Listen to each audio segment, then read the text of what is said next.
Pues buenas tardes, queridos oyentes de la Pica en Flandes. Buenas tardes por decir algo, porque desde luego la familia cívico-militar está absolutamente de luto. Precisamente la semana pasada, cuando lo grabamos, este último programa, La Pica en Flandes, era cuando estaban sucediendo esos terribles sucesos en esa zona tan querida de España como es Valencia, los alrededores de la capital.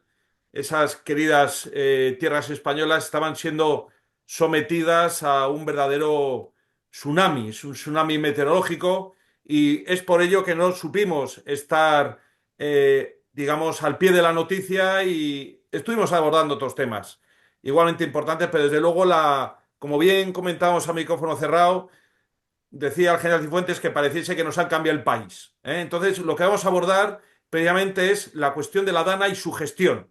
¿eh? Y además lo vamos a hacer como siempre, sin pelos en la lengua, y vamos a buscar ese debate y ese punto de vista que no se dice en ningún medio o en casi ningún medio. ¿eh? Habrá desde luego análisis, habrá crítica y habrá reflexión. Y para eso está la Pica en Flandes.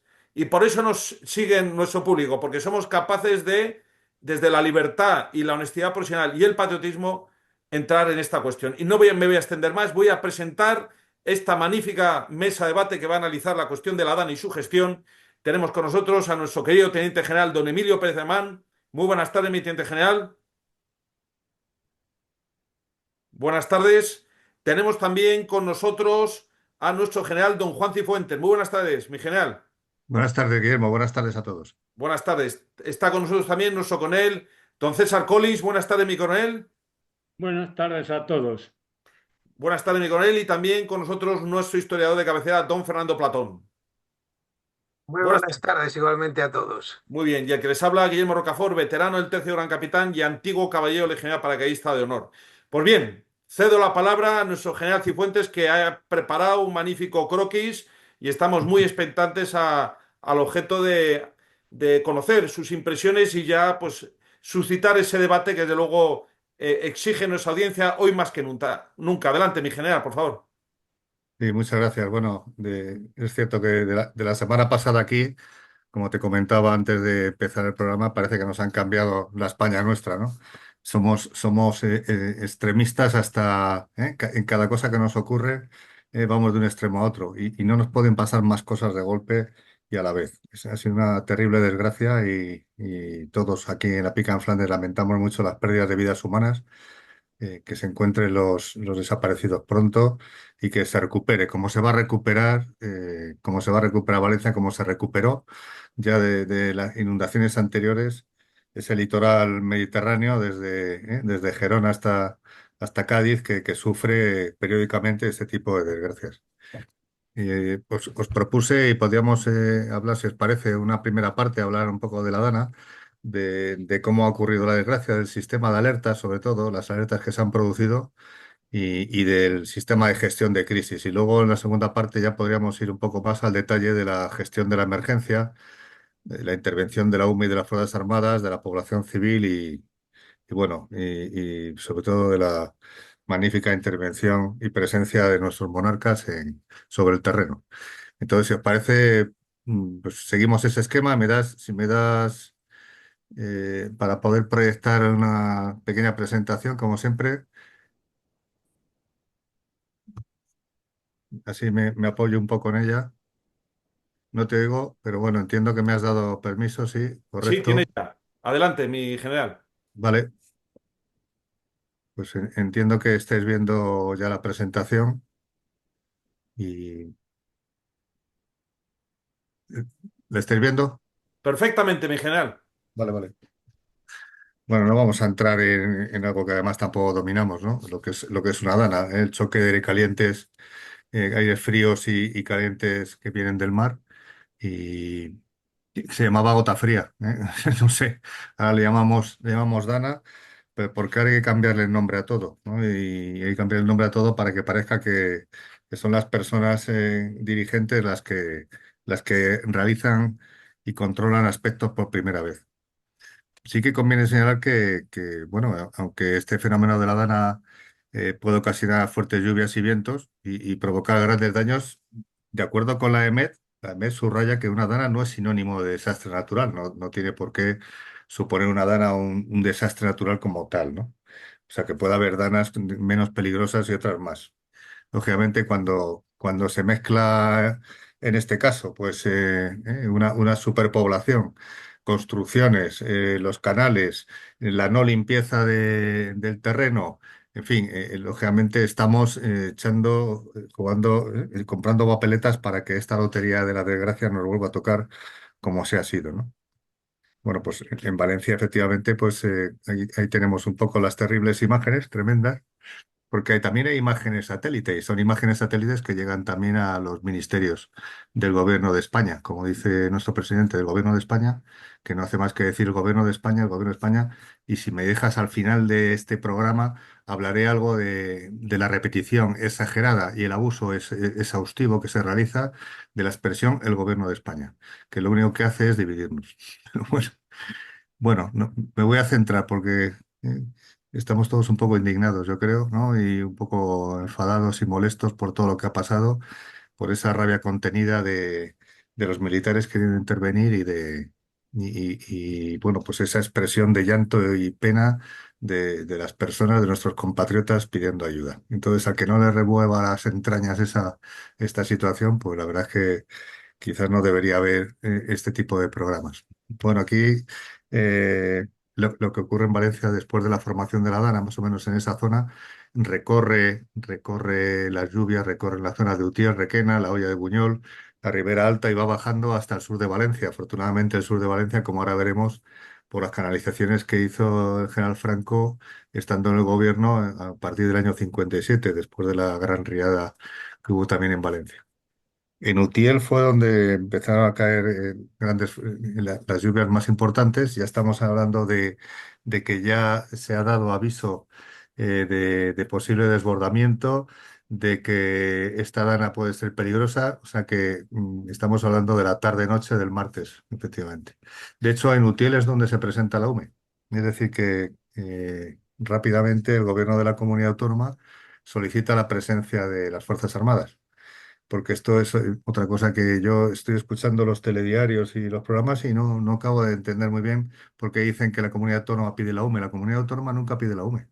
La comunidad autónoma pide al Estado la presencia de las Fuerzas Armadas. Y es el gobierno de la nación, a través del Ministerio de Defensa, el que decide qué enviar. ¿Y qué suele enviar en catástrofes? A la unidad militar de emergencias. Es decir, que la unidad militar de emergencias se presenta como punta de lanza del resto de las Fuerzas Armadas. Es decir, que la petición de la presencia de las Fuerzas Armadas está hecha desde el primer momento. O sea, es que no han pedido la presencia del ejército. Por supuesto que sí. Está hecha desde el primer momento que acude la UME a una intervención. Pero bueno, luego eso tendremos ocasión de comentarlo. El río Magro es el primero que empieza a coger potencia y a través de todas las lluvias que hay en Utiel y Requena.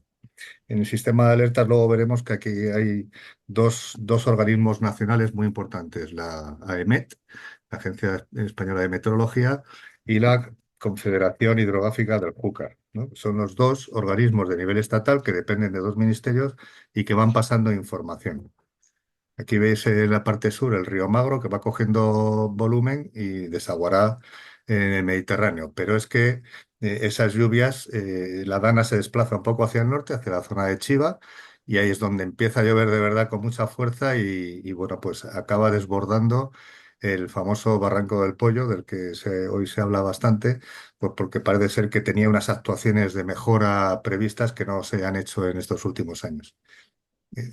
Bueno, pues el Barranco del Pollo cruza precisamente pues todas estas localidades que han sufrido más, Paiporta, Picaña, Torrent, Aldaya, etcétera, hasta unirse prácticamente con el canal que se construyó después de la riada del 57. Aquí tenéis un poco más claro el Magro, con el río Magro que desembocará en el Mediterráneo, y la Rambla del Pollo que va prácticamente paralela y unida al Túrias. Estamos hablando siempre al sur a la canalización del Túrias. Estamos hablando siempre al sur de Valencia, como veis aquí. Bueno, este cartel de la derecha sí que ha sido tremendo. Rápidamente, el Ministerio de Interior recuerda que la gestión de los planes de emergencia corresponde a las comunidades autónomas, para que por si alguien entra y tiene dudas, Pues para que sepa que ellos no tienen nada que ver con los planes de emergencia. Luego podremos hablar de ello. Pero al final esto es lo que ocurre por la desidia de tantos, ¿no? Y la incompetencia de muchos. Y esa incompetencia es la que estamos pagando. Bueno, en Paiporta ha sido donde han ocurrido el mayor número de víctimas, de momento van más de 60. Y también recordar que en Albacete y en Málaga ha habido fallecidos y ha habido también, pues como si la Dana se hubiese troceado en dos y hubiese afectado a dos partes de España del territorio nacional. Esto parece que no es importante, pero sí es importante, como luego veremos a la hora de que se pueda declarar un estado de alarma o no, el que varias comunidades autónomas estén implicadas, ¿no? Bueno, si hablamos de las alertas. eh, Esta es de la población civil. Si hablamos de las alertas, eh, bueno, la verdad es que esto me ha hecho recordar un poco la situación que viví como comandante general de Baleares con las riadas en Sant Llorenç, que una DANA arrasó la localidad de Sant Llorenç dejando 13 muertos. Lógicamente no estamos hablando del mismo caso, pero la formación, la gestión, todo lo que se produjo allí, pues me lo ha recordado mucho esta riada, ¿no? Esta gran riada, esta gran DANA. Bueno, está claro que las comunidades autónomas son los responsables de los avisos a la población.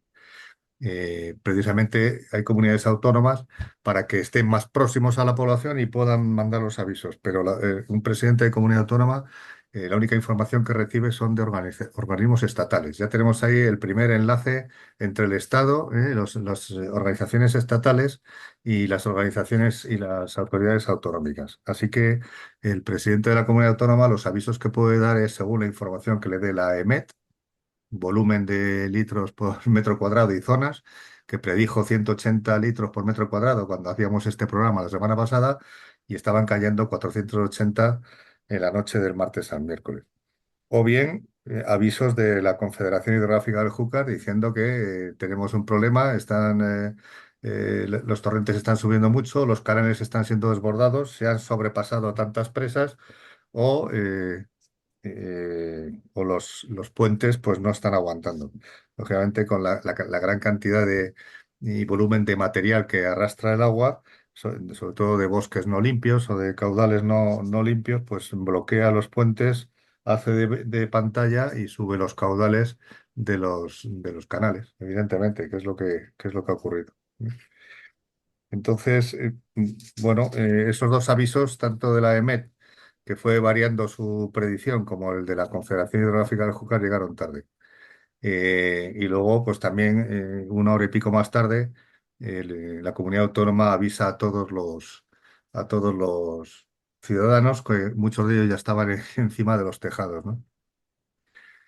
Eh, Así que las alertas, tiene que haber una relación muy estrecha entre los elementos que facilitan la información de aquellos que tienen la responsabilidad de dirigir. O sea, si resulta que la Confederación Hidrográfica del Júcar manda la información de que se están desbordando los ríos por email, eso ya solo me indica que esa relación es inexistente. O sea, una relación de personas que conviven en la misma comunidad, que asisten seguramente juntos a muchos eventos y que tienen que estar relacionadas directamente por teléfono. Es decir, que tiene que ser una cosa inmediata, que precisamente la Confederación Hidrográfica del Júcar está allí, ¿eh? Entonces, ya indica que las relaciones no son las que tienen que ser entre los elementos que producen información, los sensores, que dan la información de lo que pasa, y las autoridades que tienen que decidir qué hago. Así que, bueno. Y luego, pues, también es importante otro aspecto a tener en cuenta. La misma información que estos organismos estatales envían a la comunidad autónoma, se la están enviando a sus respectivos jefes, a los ministros, al presidente del gobierno y al sistema de seguridad nacional.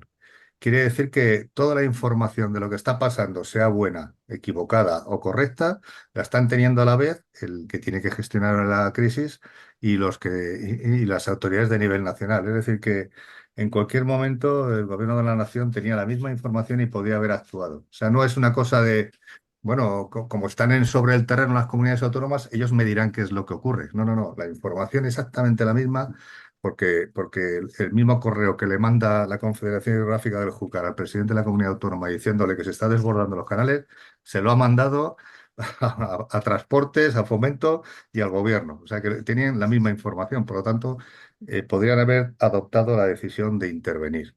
Y ahí es donde entramos en el tema del estado de alarma, que no quiero ocupar mucho tiempo, ¿no? Simplemente señalar, luego intervendré según hagáis vuestros comentarios.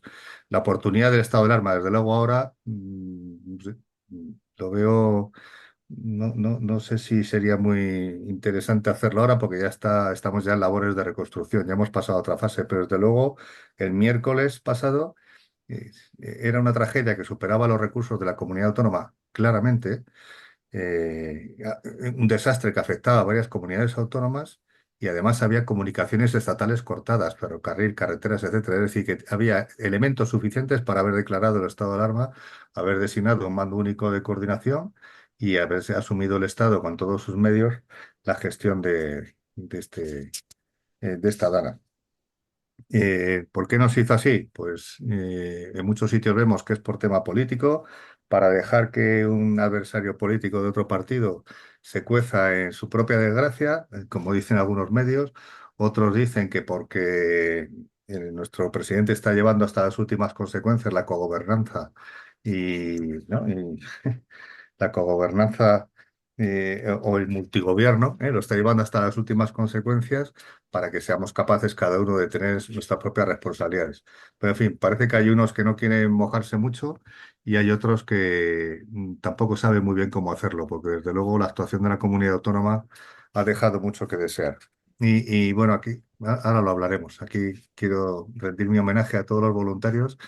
Hay una España que vivir y la solidaridad y el corazón grande de la gente pues ha quedado demostrado cuando hay una desgracia. De todas las partes de España ha ido gente de otros países, que por cierto llegaron los bomberos franceses los primeros a una de las localidades. En fin, que fue bastante lamentable. Y luego pues en la segunda parte podemos hablar también, si queréis, de la intervención del ejército. Y, por supuesto, de la figura de los reyes en esta tragedia impresionante. Bueno, pues yo paro aquí y si queréis ir comentando esta parte o lo que queráis. Guillermo, gracias. Pues voy a recuperar. Muchísimas gracias. Yo creo que la exposición es magnífica en todos los sentidos. El relato que ha hecho nuestro general, con las imágenes que no verán los que nos oigan en Informa Radio, pero que sí pueden entrar en el canal YouTube de Sierra Norte Digital, el mío propio. Como es un tema donde realmente aquí la opinión de los militares profesionales es lo importante, cedo la palabra rápidamente a nuestro teniente general con el ruego de que conecte el micrófono. Adelante, mi teniente general. Tiempo que tengo. Todo lo que el que usted necesite, mi teniente general. Bueno, pues con, con mucho dolor y mucha tristeza, tengo que hacer un juicio crítico de lo que ya ha hablado un poco, ha iniciado el general Cifuentes, que ha sido la tardía y poco adecuada a intervención del ejército en el tema tan desgraciado que estamos tratando. Cuando oías a las personas que estaban allí, a los damnificados de todo tipo, con muertos, con desaparecidos, con ruina, pues oías, estamos abandonados, ¿dónde está el ejército? Era una de las frases más repetidas y en contestación a ello, la ilustrísima, excelentísima, etcétera, etcétera, ministra de Defensa, pues salió pues como con las piernas por alto, diciendo bobadas, de que el ejército no estaba para eso. Luego, además, se ha tenido que tragar lo que sí dijo cuando mandó urgentemente, porque había que llegar con rapidez al terremoto de Marruecos y envió unidades allí de la UME primero y de la Fuerza Aérea a echar una mano. Aquí, sin embargo, pues hemos visto cómo por intereses exclusivamente políticos de pena, de pena. Intereses que no tenían nada que ver con el bienestar y con el salvar lo más posible dentro de la catástrofe a nuestros compatriotas de la zona de Valencia, pues nada, resulta que el ejército está para otras cosas o está para muchas cosas y no para todo. Así que yo me he quedado con una sensación de vacío desde mi empleo de teniente general. Le repito esto a la señora ministra de Defensa, que cuando firmé con otros 70 generales retirados y más de 700 compañeros de todas las graduaciones un manifiesto hace 3 años de a dónde nos llevaba el gobierno a un estado fallido, pues contestó de una forma desabrida que no éramos nadie, no teníamos ni derecho a llevar el uniforme. Bueno, pues ahora como teniente general veterano le estoy diciendo todo lo contrario. Si fuera ella, pues está dentro de lo normal. Lo malo es que el tema toca a mis compañeros hoy en las más altas graduaciones y responsabilidades de los ejércitos. El GEMAD, los 3 GEMES, y desgraciadamente vamos a tener que sumar al general de la UME, que tampoco ha estado muy brillante en su exposición de cómo están realizándose las cosas. Existen unas leyes, que es la Constitución, es la Ley de Defensa Nacional, la Ley de Seguridad Nacional, las Reales Ordenanzas para las Fuerzas Armadas, que obligan a conocerlas a todos estos señores y no fijarse solo en una serie de artículos de esas reales ordenanzas que hablan de disciplina, obediencia, subordinación, pues por supuesto, y a más de uno nos ha tocado cumplir muchas órdenes e instrucciones políticas con las que no estábamos de acuerdo, pero estaban dentro de lo que podemos considerar la legalidad. Sin embargo, hay 2 artículos en las Reales Ordenanzas, el 49 y el 48, pues que hablan de que, aunque hay en el 46 dice que hay que seguir y obedecer las instrucciones de los mandos superiores civiles siempre que estén dentro de las leyes y sean asumibles. Ya no es cuestión de que te parezca mejor o peor, como pudo ser las retiradas de Irak o la vuelta desde el Kurdistán, como yo tuve que vivir por decisiones políticas, dejando en bastante duda la capacidad nuestra y resolviendo los problemas como soldado por encima de la política con nuestros aliados. Pero claro, el cumplir las instrucciones y órdenes de autoridades superiores civiles, pues está muy bien. Pero ante eso existen 2 artículos, que uno es los límites de la obediencia, que habla precisamente que ante unas órdenes o instrucciones que vayan en contra de la legalidad o, sobre todo, de la Constitución, siempre se podrá poner objeción, ¿verdad? No cumplirlas o por lo menos no se está obligado a obedecerlas. Y en su caso, dice el artículo, esta grave responsabilidad será cuestión del mando según su acción u omisión. Pues estas actitudes no las he visto yo en este caso en los altos mandos que han obedecido de una forma ciega a lo que ha dicho la ministra y han dejado pasar tiempo, casi 4 o 5 días, desde que sucedió la Dana y la catástrofe en Valencia, y no han movido un dedo por los motivos, vuelvo a decir, de intereses políticos entre gobierno de la nación y el gobierno de la comunidad. Hay otro artículo, el 99, que dice bien claro sobre la rapidez y reacción. Le dice al militar que se debe de esforzar desde los primeros momentos en que se ve que para que su intervención sea rápida y que suponga una respuesta eficaz que infunda confianza y tranquilidad en la población civil. Eso yo creo que deben conocerlo nuestros generales y que debían haber atendido a dichos artículos, a dicha obligación que tienen y hacérselo saber a la señora ministra, al gobierno, como dice el presidente, de su obligación de atender esas necesidades de nuestros ciudadanos españoles, que para eso están las Fuerzas Armadas, para asegurar, dar seguridad, no solamente defender, que también, por supuesto, pero para dar seguridad a sus ciudadanos.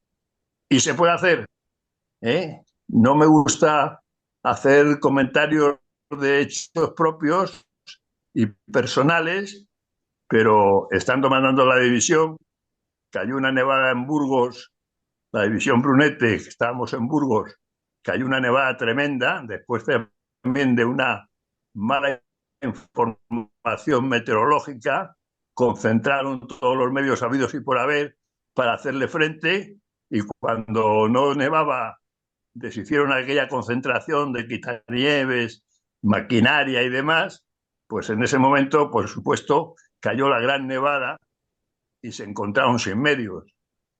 Sin preguntar a nadie, el alcalde me pidió ayuda y allí se le dio. Tuvimos que entrar con nuestros vehículos de ingenieros, con nuestros vehículos cadena, romper la mediana de la autovía A1 en dirección salida y entrada a Burgos, varios kilómetros, que habían quedado atrapados en nieve por la noche sin ningún medio ni de calor, ni de recoger gente que estaba enferma y demás. Y la división, pues rompiendo la mediana de la autovía, logramos que poder entrar esos kilómetros que estaban atrapados y salvar muchas circunstancias y situaciones complicadas. Igual que subir a un pueblecito de montaña por una carretera como tal, de media ladera, que estaba totalmente desdibujada y cubierta de nieve, para sacar a un niño con un problema de salud grande, subir en un vehículo de cadenas con un guardia civil de tráfico que se conocía el itinerario mejor que ninguno y un médico, y pudimos salvar a un niño. Nadie pidió permiso, ni nadie le dijeron si había hecho bien o mal. En el 2006, en la primera crisis de los cayucos en Canarias, pues fue lo mismo. Llegó un momento, aunque no tenía nada que ver aquello con lo que pasa ahora, pero era la primera que les llegaba y no tenían nada preparado, eran incapaces de resolver la aluvión que llegaba y, como siempre, pues al mando de Canarias, ayuda, y el mando de Canarias, sin preguntar a nadie, montó una serie de campamentos del tipo que habíamos cogido a más experiencia en el Kurdistán, en donde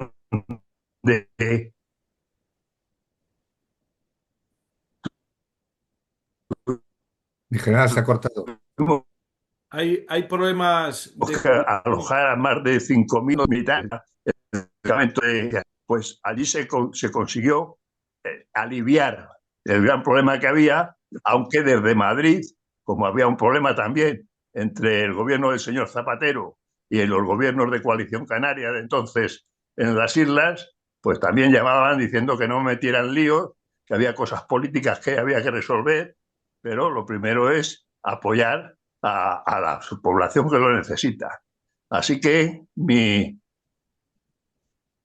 criterio, y supongo que el de muchos, porque también he visto mensajes de militares incluso en activo, pero claro, sin darse a conocer, porque no pueden hacerlo, la ley es la ley, y no puede manifestarse públicamente, pero no han estado a la altura nuestros generales de 4 estrellas, no han estado a la altura de los españoles en general y de sus subordinados en particular.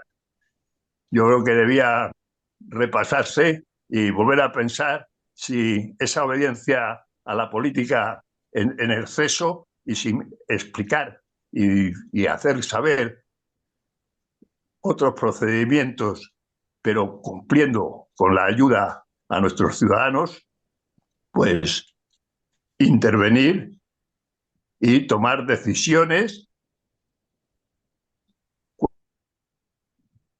cueste lo que cueste. Lo primero es lo primero.